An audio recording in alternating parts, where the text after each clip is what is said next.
Okay, so first, poetry is whatever you make it, whatever you make poetry to be.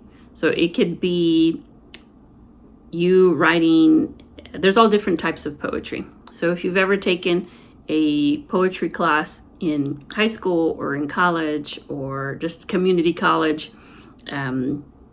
you'll know that in the academic world, there's all of these rules, unfortunately. But at the end of the day, poetry is one of those art forms that allows you to fully express whatever it is you're going to express without really any rules, unless of course you're in academia and you have a professor who insists that you put a comma next to certain words, or you end your brief sentences with periods, or you write prose in complete sentences, or you decide to write a certain type of poetry that doesn't necessarily follow those rules. So my whole thing on that is, one, who makes up these stupid rules? Two, why is there rules? And three, who cares? Like, who cares that you that there's all of these rules around poetry? Here's the thing about being an artist and being someone who likes to be fully self-expressed with words, and that is that you make up the world that you want to live in, and you write whatever it is you want to write in any style that you want to write, without the rules of what the world tells you should abide by. Granted, this has nothing to do with how you should live in a world where there is a lot of rules. So I'm not saying or suggesting that anyone should break any rules. I'm just saying that when it comes to art, and in particular poetry is whatever you make it. I mean, a poem could be one word. You could, decide to write a poetry book and in every page only have one word. And if that's how you're expressing yourself, and if that's how you're writing poetry with just one word, then that's poetry. And so that's why I love the art form, because I encourage anybody who does appreciate the amazing, beautiful words that are out there that have been written by poets, that you're encouraged to know that poetry is anything that you make it, and poetry is something that you can help develop or develop on your own, really. So here's another thing that I learned about, or at least my process. My process is that I rarely read other poets. Why? Because I'm really busy writing my own poetry. I'm busy writing what I feel that I need to be writing for the day. So for those of us who are writers and who write for a living, if you're any good, you have a system or have systems in place where you have this routine where you're constantly writing.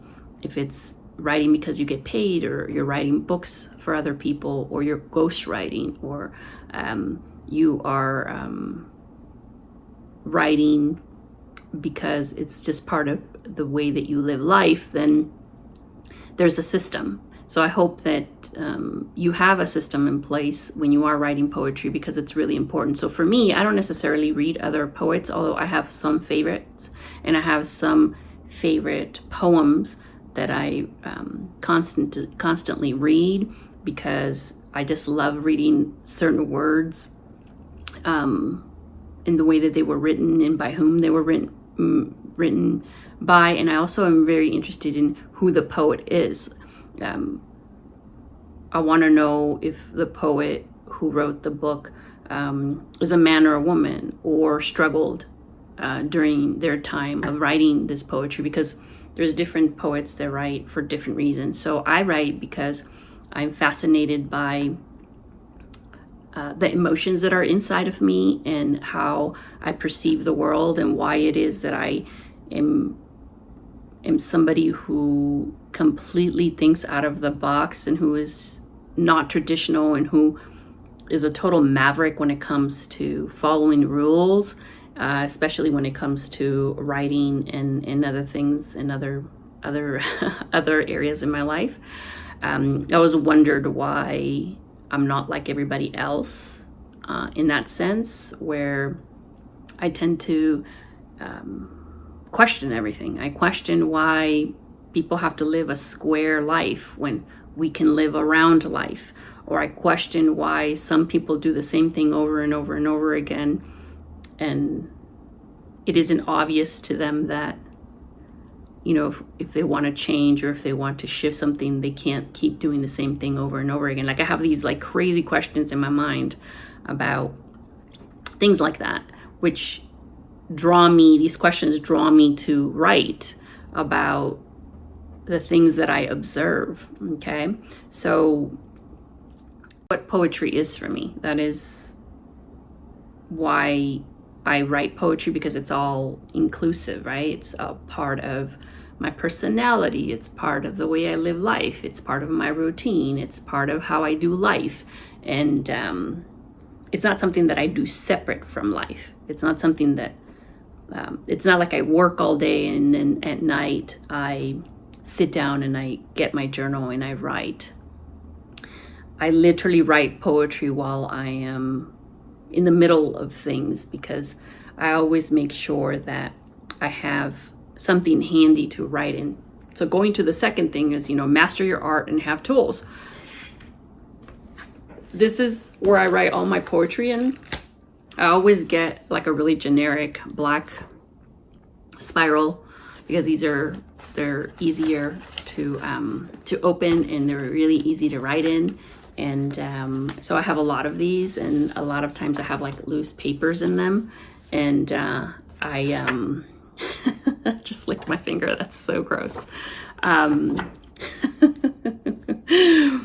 So I have like these poems that that are in here that are just loose, because I'll write them in another journal, and then I try to keep certain poems for certain topics in separate folders. So have tools and master your art, and know that you have to have a system. So again, my system is I write a poem or two a day depending on how my life is happening, and a lot of it nowadays has to do with my emotional state and how much I love life, and how amazing life has been for me the last year and a half, and how much I've grown as a human being, and how much love can help you heal, and how much nature can help you heal. And so master your art. If you gravitate towards reading certain poets and certain types of poetry, read those. Like I said, for those of us who write for a living, we don't necessarily read poetry, rewrite it. So, but I do have my favorites. And of course, Mary Oliver, Francisco Alarcón. I could name a list. And for most of the poets that I know, that I have books of, I don't read their entire collections, but I do read some key poems, and I understand their rhythm and why I'm more interested in the poet. Like, who was Mary Oliver, and how did she live her life, and who was Francisco Alarcón? And I actually got to meet him when I was in high school. He really inspired me to publish books, and I knew that it was possible for a Mexican kid from Watsonville who used to pick strawberries, because I saw Francisco Alarcón, who I met at UCSC one time. I was in this leadership program for young leaders, and he was teaching one of the classes at UCSC, and I saw this Mexican guy who had books and who was reading poetry, and I told myself, I want to do that. That's so cool. Initially I thought I'd be a college professor at, I always dreamed of being a college professor at Georgetown University in DC for whatever reason since I was a kid. And then,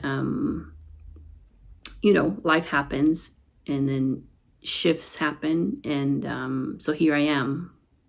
I write for a living, and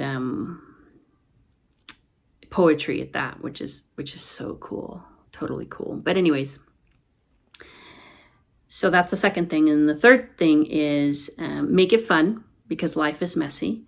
And when I say life is messy, you're writing a poem and like all this craziness is going on in your life. And that is the best time to write poetry, because you can pretty much write some pretty amazing poetry when life is crazy, because you channel this, you channel this crazy energy into the words, and they drip onto your paper, and that itself is healing.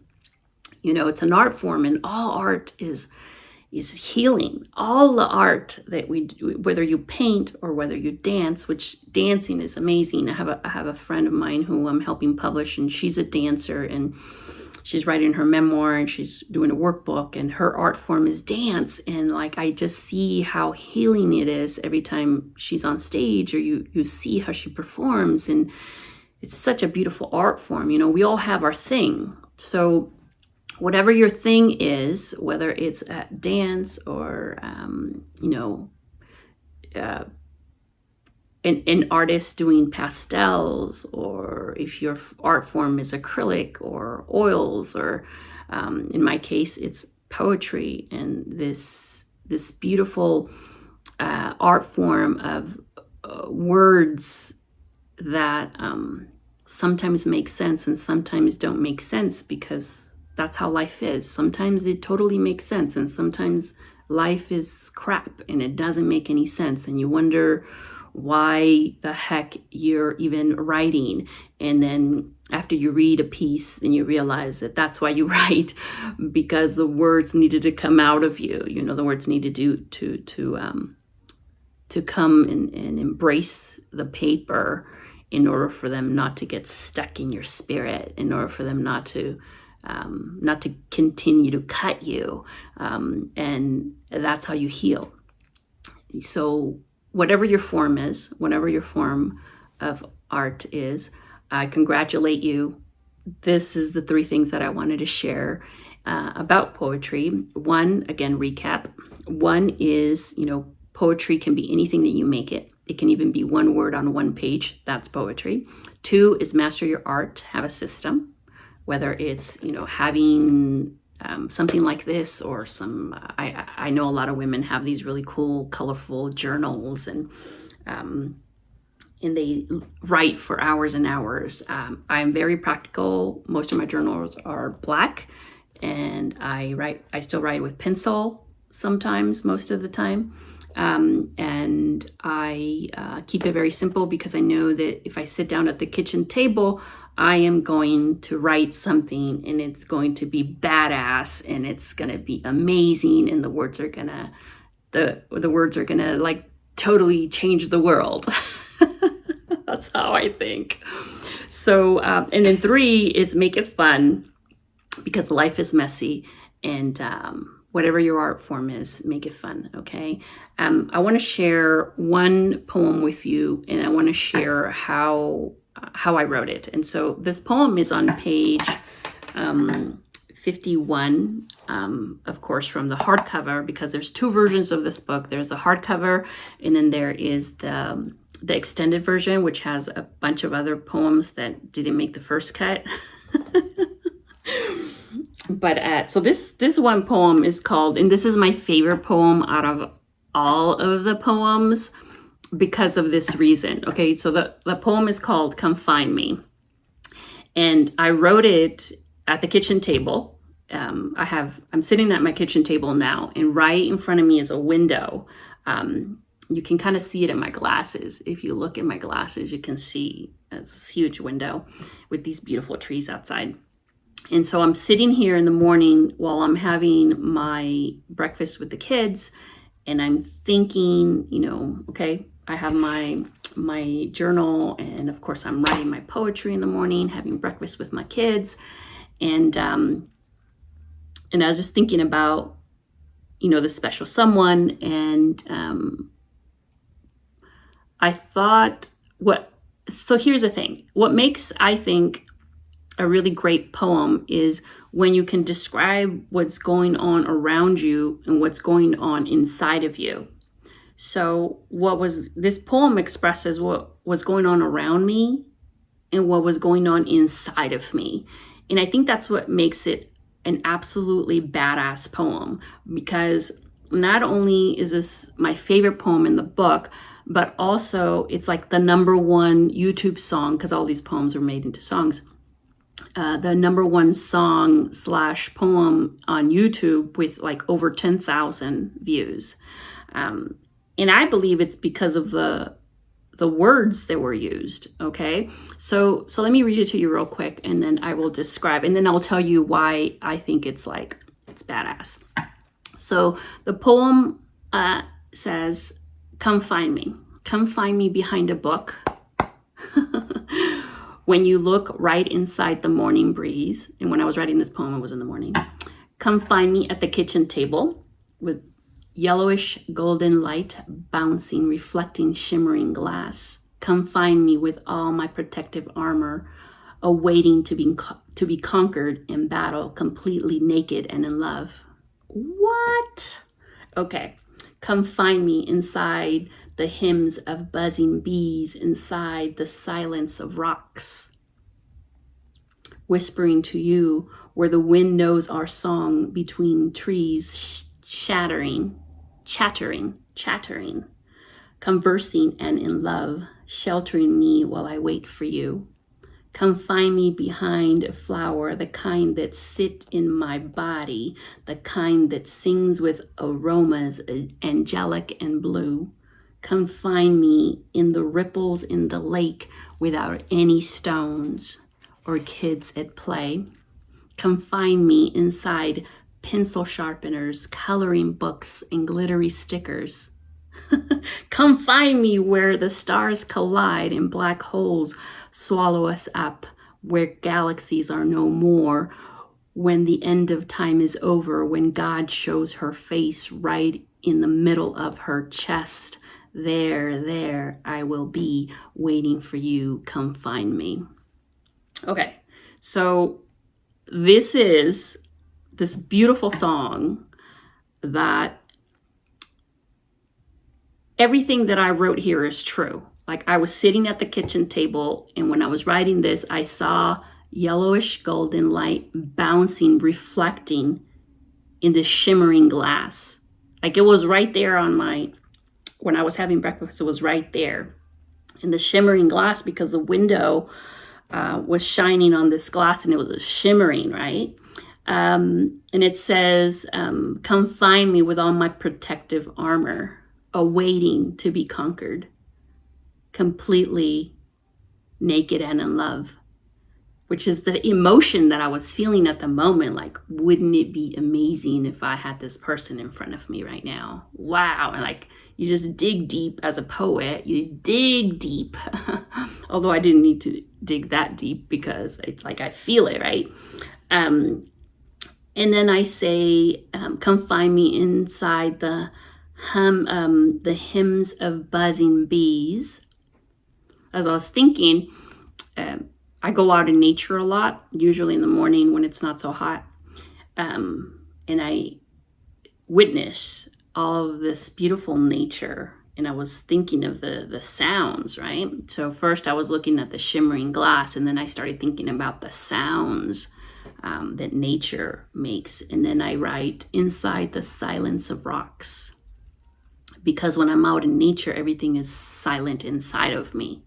And there's nothing more silent than a rock, right? And it says, inside the silence of rocks, whispering to you where the wind knows our song.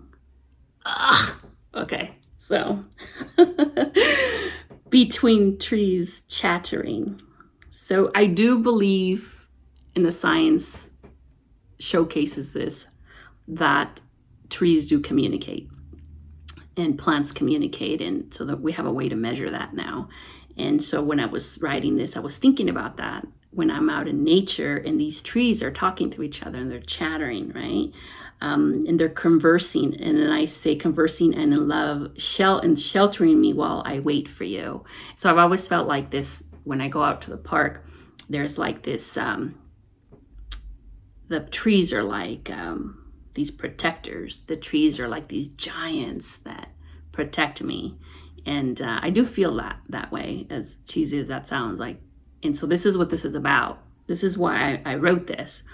It says, conversing and in love, sheltering me while I wait for you, confine me behind a flower, the kind that sit in my body. So you could just kind of roll with that, because that's, let's go with that. And then it says the kind that sings with aromas, angelic and blue. So that's where I thought, what does love smell like? You know, I'm smelling something. And in this case, it was, you know, breakfast with the kids, right? But I was thinking love smells like something, and love smells for me like these aromas, angelic and blue. Like I was thinking about the blue sky, and if the sky was to smell like something, it would be very angelic. And I was thinking about this person, and it says, come find me in the ripples in the lake without any stones, because you know, when you ripple in a river, you throw a stone in it and it ripples. But here I'm talking about come find me in the ripples in the lake without any stones. So I'm rippling, and nobody has to throw a stone in the lake for it to ripple. I'm already rippling, okay? And there's no kids at play. Nobody's playing. It's just who I'm being at the moment. You know, this lake that is rippling without any interaction. Like I don't need to crash into anyone or interact with anyone in order to feel what I'm feeling. Like I'm feeling love. And so I love this piece. Come find me in the ripples in the lake without any stones or kids at play. And then it goes on and it says, come find me inside pencil sharpeners, coloring books, and glittery stickers. Because when I was writing this poem, and after I was done with breakfast, I didn't finish it. So I go upstairs, and my kids, I have my little guy who's 7 years old, who's in the room with me doing all his arts and crafts. And so he's got like these arts and crafts where he's got stickers and like glitter stuff, and he's cutting out these paper airplanes and all this stuff the kids do, right, which I love. And so the room is like a mess. And then because I write, and I still write in pencil, I have this really badass like pencil sharpener that you just stick in there, and it's like this machine that like makes all this cool noise. And so when I went upstairs and I wanted to finish the poem, because I'm like writing the last riffs, the last couple of like little segments of it. And then I like look around the room and I'm watching my son, and then I'm thinking, well, come find me inside pencil sharpeners, coloring books, and glittery stickers, because that's exactly where I was at. That's exactly what I was doing. Like I was in the room with my kids. I have a 17-year-old and he's in a different room, but that's what I was witnessing. And that right there, that's poetry. Like that is how poets write. That's how we convey, or at least the poets that I know and the poets that I read. We look at what's around us and what is inside of us. And then so we put the words together, and it may not make sense to you, but it makes sense to us. And that's all that matters, that the poems that you write make sense to you. So if you listen to this song, like go on YouTube and listen to this song, it is the most beautiful song. Now, granted, I'm a jazz girl. I love jazz. When I was in college, I was in the jazz choir, and I love playing the piano, the little I know of it, and I take piano lessons, and so I'm all things jazz and blues. So this song was arranged with a jazz feel. And there's this part in the song where she says, you know, come find me inside pencil sharpeners, coloring books, and glittery stickers. Like, it's badass. So, and then the other section is come find me where the stars collide. So I wrote this at the end, like my son's already asleep and I want to finish this poem because I'm trying to finish the poem on a daily basis, right? I'm trying to finish this book because this is a book that I wanted to finish by a certain time. And so I wait for him to go to sleep, and then I know that I'm going to finish this particular poem. It's like 1 o'clock in the morning, and I'm like, but I'm going to finish it. And so then I write at the end, come find me where the stars collide and black holes swallow us up. When galaxies are no more, when the end of time is over, when God shows her face right in the middle of her chest, there, I will be waiting for you to come find me.